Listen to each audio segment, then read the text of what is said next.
Chapter 2. Jonathan Harker's journal continued. May. I must have been asleep, for certainly if I had been fully awake, I must have noticed the approach of such a remarkable place.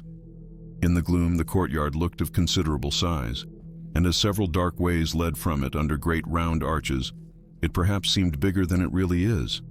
I have not yet been able to see it by daylight. When the caleche stopped, the driver jumped down and held out his hand to assist me to alight. Again, I could not but notice his prodigious strength. His hand actually seemed like a steel vise that could have crushed mine if he had chosen. Then he took out my traps and placed them on the ground beside me as I stood close to a great door, old and studded with large iron nails, and set in a projecting doorway of massive stone. I could see even in the dim light that the stone was massively carved, but that the carving had been much worn by time and weather. As I stood, the driver jumped again into his seat and shook the reins. The horses started forward, and trap and all disappeared down one of the dark openings. I stood in silence where I was, for I did not know what to do. Of bell or knocker there was no sign. Through these frowning walls and dark window openings, it was not likely that my voice could penetrate. The time I waited seemed endless, and I felt doubts and fears crowding upon me. What sort of place had I come to, and among what kind of people? What sort of grim adventure was it on which I had embarked? Was this a customary incident in the life of a solicitor's clerk sent out to explain the purchase of a London estate to a foreigner? Solicitor's clerk? Mina would not like that. Solicitor, for just before leaving London, I got word that my examination was successful, and I am now a full-blown solicitor. I began to rub my eyes and pinch myself to see if I were awake. It all seemed like a horrible nightmare to me, and I expected that I should suddenly awake and find myself at home, with the dawn struggling in through the windows, as I had now and again felt in the morning after a day of overwork. But my flesh answered the pinching test, and my eyes were not to be deceived. I was indeed awake and among the Carpathians. All I could do now was to be patient and to wait the coming of the morning. Just as I had come to this conclusion, I heard a heavy step approaching behind the great door, and saw through the chinks the gleam of a coming light. Then there was the sound of rattling chains and the clanking of massive bolts drawn back. A key was turned with the loud grating noise of long disuse, and the great door swung back. Within stood a tall old man, clean-shaven save for a long white mustache and clad in black from head to foot, without a single speck of color about him anywhere. He held in his hand an antique silver lamp in which the flame burned without chimney or globe of any kind, throwing long quivering shadows as it flickered in the draught of the open door. The old man motioned me in with his right hand with a courtly gesture, saying in excellent English but with a strange intonation, "Welcome to my house. Enter freely and of your own will."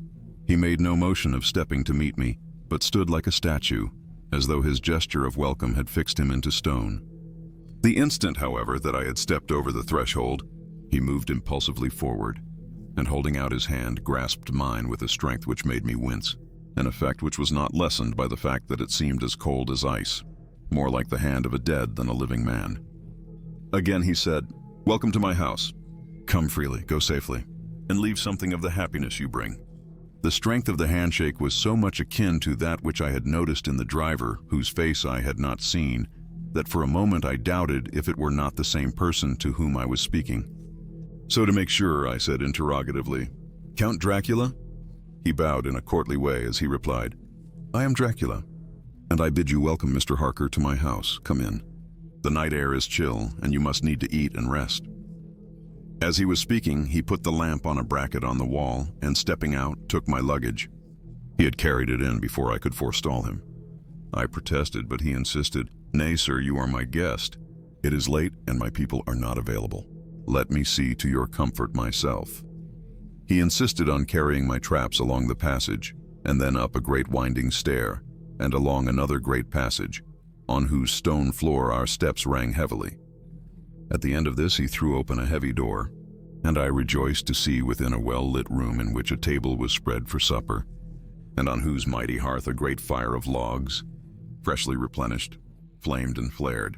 The Count halted, putting down my bags, closed the door, and crossing the room opened another door, which led into a small octagonal room lit by a single lamp, and seemingly without a window of any sort. Passing through this, he opened another door and motioned me to enter. It was a welcome sight. For here was a great bedroom, well lighted and warmed with another log fire, also added to but lately, for the top logs were fresh, which sent a hollow roar up the wide chimney. The Count himself left my luggage inside and withdrew, saying, before he closed the door, "You will need, after your journey, to refresh yourself by making your toilet.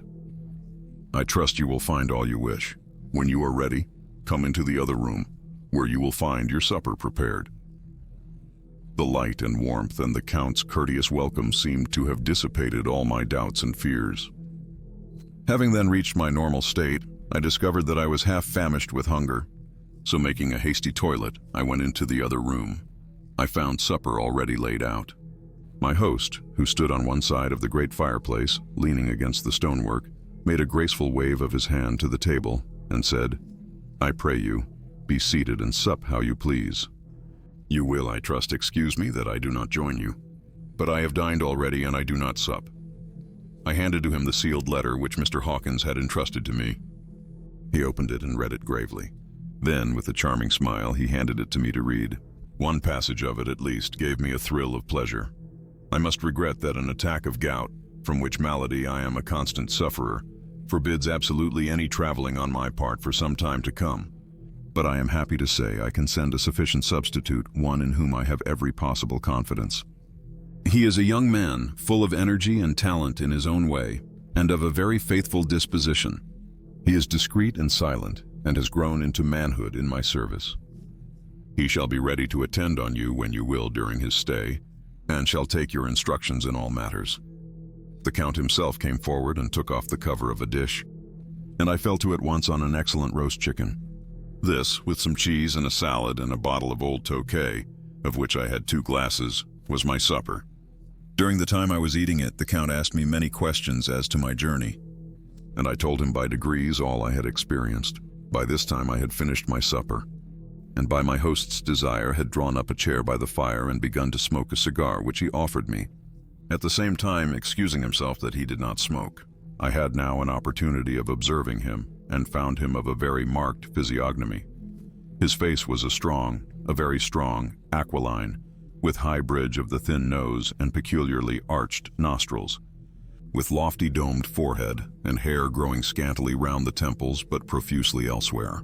His eyebrows were very massive, almost meeting over the nose, and with bushy hair that seemed to curl in its own profusion. The mouth, so far as I could see it under the heavy mustache, was fixed and rather cruel-looking, with peculiarly sharp white teeth. These protruded over the lips, whose remarkable ruddiness showed astonishing vitality in a man of his years. For the rest, his ears were pale and at the tops extremely pointed. The chin was broad and strong, and the cheeks firm though thin. The general effect was one of extraordinary pallor. Hitherto I had noticed the backs of his hands as they lay on his knees in the firelight, and they had seemed rather white and fine. But seeing them now close to me, I could not but notice that they were rather coarse, broad, with squat fingers. Strange to say, there were hairs in the center of the palm. The nails were long and fine and cut to a sharp point. As the Count leaned over me and his hands touched me, I could not repress a shudder. It may have been that his breath was rank, but a horrible feeling of nausea came over me, which, do what I would, I could not conceal. The Count, evidently noticing it, drew back, and with a grim sort of smile, which showed more than he had yet done his protuberant teeth, sat himself down again on his own side of the fireplace. We were both silent for a while, and as I looked towards the window, I saw the first dim streak of the coming dawn. There seemed a strange stillness over everything, but as I listened, I heard, as if from down below in the valley, the howling of many wolves. The Count's eyes gleamed, and he said, "Listen to them, the children of the night. What music they make." Seeing, I suppose, some expression in my face strange to him, he added, "Ah, sir, you dwellers in the city cannot enter into the feelings of the hunter." Then he rose and said, "But you must be tired. Your bedroom is all ready, and tomorrow you shall sleep as late as you will. I have to be away till the afternoon, so sleep well and dream well." With a courteous bow, he opened for me himself the door to the octagonal room, and I entered my bedroom. I am all in a sea of wonders. I doubt, I fear. I think strange things, which I dare not confess to my own soul.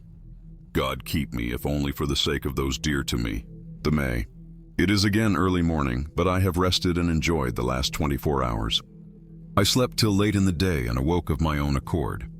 When I had dressed myself, I went into the room where we had supped and found a cold breakfast laid out, with coffee kept hot by the pot being placed on the hearth. There was a card on the table, on which was written, "I have to be absent for a while. Do not wait for me, D." I set to and enjoyed a hearty meal. When I had done, I looked for a bell, so that I might let the servants know I had finished. But I could not find one. There are certainly odd deficiencies in the house, considering the extraordinary evidences of wealth which are round me. The table service is of gold, and so beautifully wrought that it must be of immense value. The curtains and upholstery of the chairs and sofas and the hangings of my bed are of the costliest and most beautiful fabrics, and must have been of fabulous value when they were made, for they are centuries old, though in excellent order. I saw something like them in Hampton Court, but there they were, worn and frayed and moth-eaten. But still in none of the rooms is there a mirror.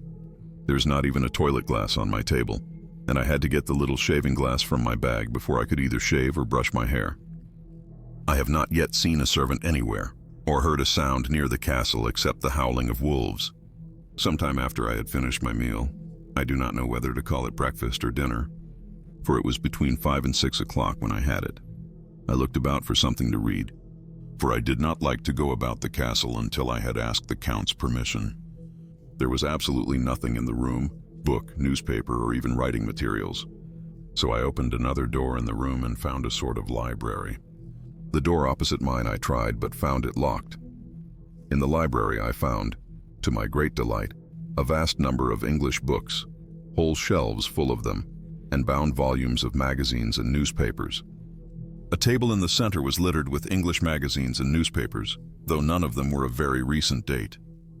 The books were of the most varied kind: history, geography, politics, political economy, botany, geology, law, all relating to England and English life and customs and manners.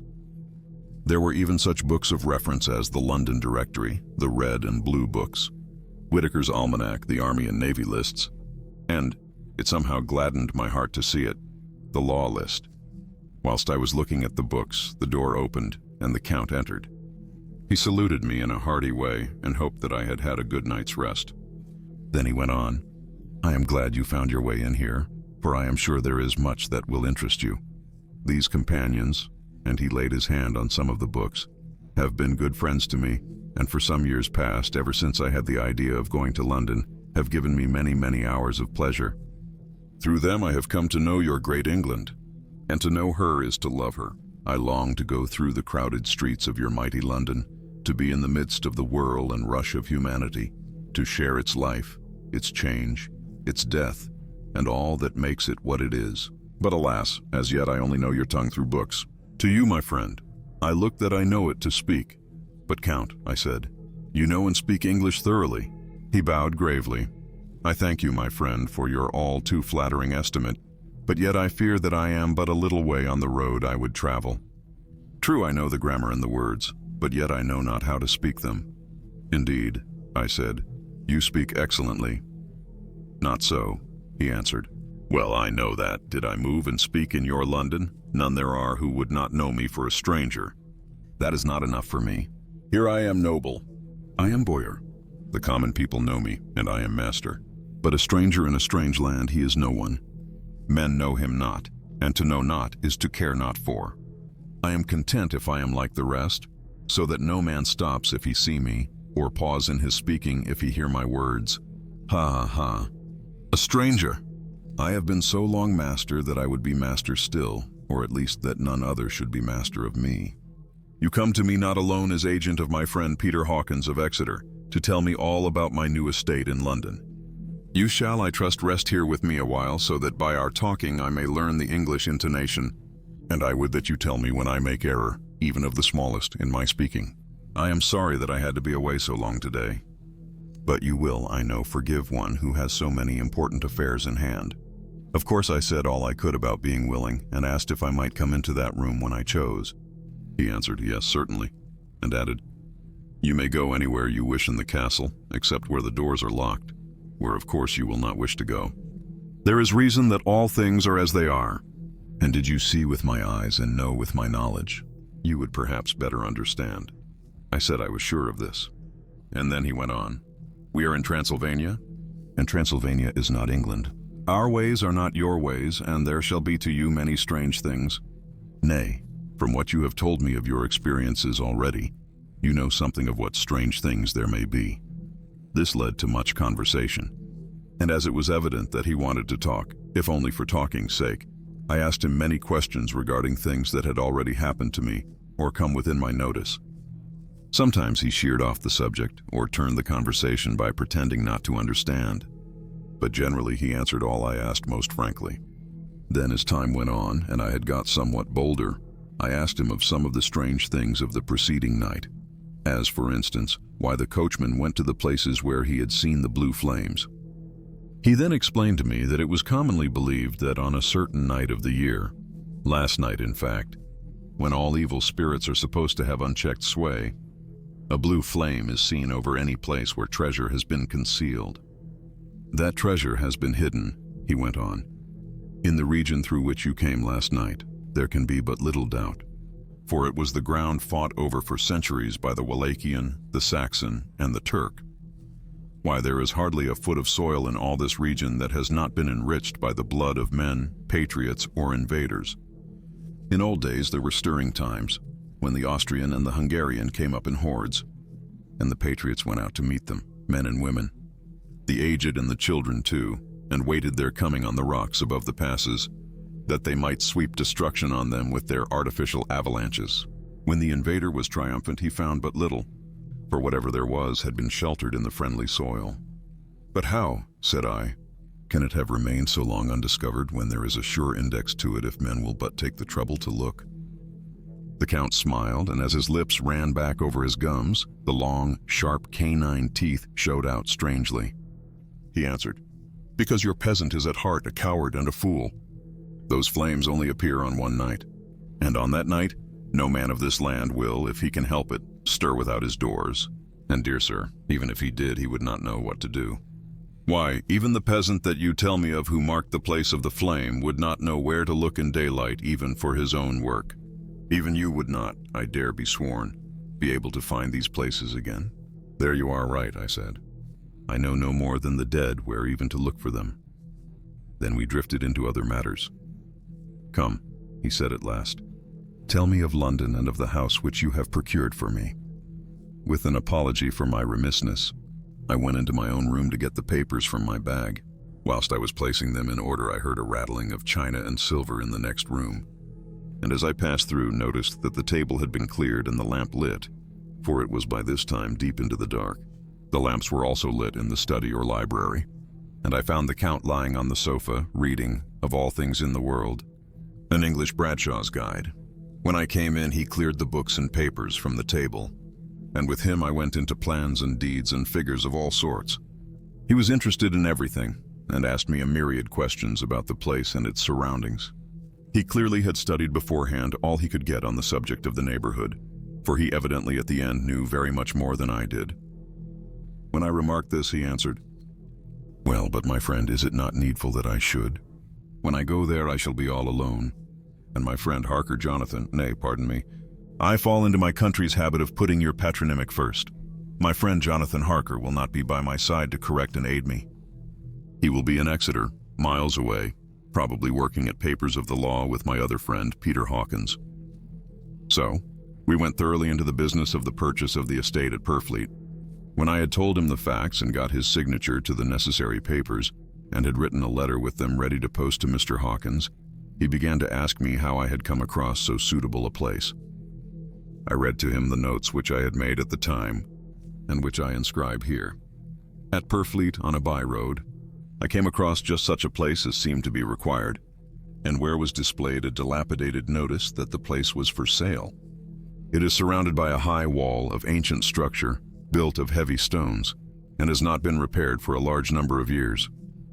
The closed gates are of heavy old oak and iron, all eaten with rust. The estate is called Carfax, no doubt a corruption of the old quatre faces, as the house is four-sided, agreeing with the cardinal points of the compass. It contains in all some 20 acres, quite surrounded by the solid stone wall above mentioned. There are many trees on it, which make it in places gloomy, and there is a deep, dark-looking pond or small lake, evidently fed by some springs, as the water is clear and flows away in a fair-sized stream. The house is very large and of all periods back. I should say to medieval times, for one part is of stone immensely thick, with only a few windows high up and heavily barred with iron. It looks like part of a keep, and is close to an old chapel or church. I could not enter it, as I had not the key of the door leading to it from the house, but I have taken with my Kodak views of it from various points. The house has been added to, but in a very straggling way, and I can only guess at the amount of ground it covers, which must be very great. There are but few houses close at hand, one being a very large house only recently added to and formed into a private lunatic asylum. It is not, however, visible from the grounds. When I had finished, he said, "I am glad that it is old and big. I myself am of an old family, and to live in a new house would kill me. A house cannot be made habitable in a day, and after all, how few days go to make up a century. I rejoice also that there is a chapel of old times. We Transylvanian nobles love not to think that our bones may lie amongst the common dead. I seek not gaiety nor mirth, not the bright voluptuousness of much sunshine and sparkling waters which please the young and gay. I am no longer young, and my heart, through weary years of mourning over the dead, is not attuned to mirth. Moreover, the walls of my castle are broken. The shadows are many, and the wind breathes cold through the broken battlements and casements. I love the shade and the shadow, and would be alone with my thoughts when I may." Somehow his words and his look did not seem to accord, or else it was that his cast of face made his smile look malignant and saturnine. Presently, with an excuse, he left me, asking me to put all my papers together. He was some little time away, and I began to look at some of the books around me. One was an atlas, which I found opened naturally at England, as if that map had been much used. On looking at it, I found in certain places little rings marked, and on examining these, I noticed that one was near London on the east side, manifestly where his new estate was situated. The other two were Exeter and Whitby on the Yorkshire coast. It was the better part of an hour when the Count returned. "Aha," he said. "Still at your books? Good, but you must not work always. Come, I am informed that your supper is ready." He took my arm, and we went into the next room, where I found an excellent supper ready on the table. The Count again excused himself, as he had dined out on his being away from home. But he sat as on the previous night and chatted whilst I ate. After supper I smoked, as on the last evening, and the Count stayed with me, chatting and asking questions on every conceivable subject, hour after hour. I felt that it was getting very late indeed, but I did not say anything, for I felt under obligation to meet my host's wishes in every way. I was not sleepy, as the long sleep yesterday had fortified me, but I could not help experiencing that chill which comes over one at the coming of the dawn, which is like, in its way, the turn of the tide. They say that people who are near death die generally at the change to the dawn or at the turn of the tide. Anyone who has, when tired and tied as it were to his post, experienced this change in the atmosphere can well believe it. All at once we heard the crow of a cock coming up with preternatural shrillness through the clear morning air. Count Dracula, jumping to his feet, said, "Why, there is the morning again. How remiss I am to let you stay up so long. You must make your conversation regarding my dear new country of England less interesting, so that I may not forget how time flies by us." And with a courtly bow, he quickly left me. I went into my own room and drew the curtains, but there was little to notice. My window opened into the courtyard. All I could see was the warm gray of quickening sky. So I pulled the curtains again, and have written of this day, May. I began to fear as I wrote in this book that I was getting too diffuse. But now I am glad that I went into detail from the first, for there is something so strange about this place and all in it that I cannot but feel uneasy. I wish I were safe out of it, or that I had never come. It may be that this strange night existence is telling on me. But would that were all? If there were anyone to talk to, I could bear it, but there is no one. I have only the Count to speak with, and I fear I am myself the only living soul within the place.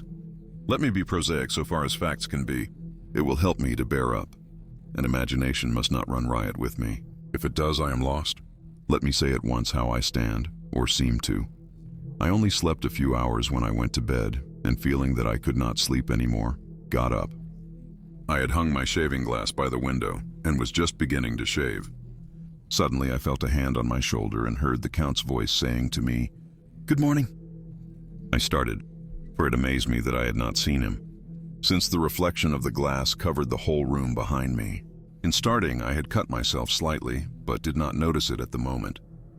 Having answered the Count's salutation, I turned to the glass again to see how I had been mistaken. This time there could be no error, for the man was close to me and I could see him over my shoulder. But there was no reflection of him in the mirror. The whole room behind me was displayed, but there was no sign of a man in it except myself. This was startling, and, coming on the top of so many strange things, was beginning to increase that vague feeling of uneasiness which I always have when the Count is near. But at the instant I saw that the cut had bled a little, and the blood was trickling over my chin. I laid down the razor, turning as I did so half round to look for some sticking plaster. When the Count saw my face, his eyes blazed with a sort of demoniac fury, and he suddenly made a grab at my throat. I drew away, and his hand touched the string of beads which held the crucifix.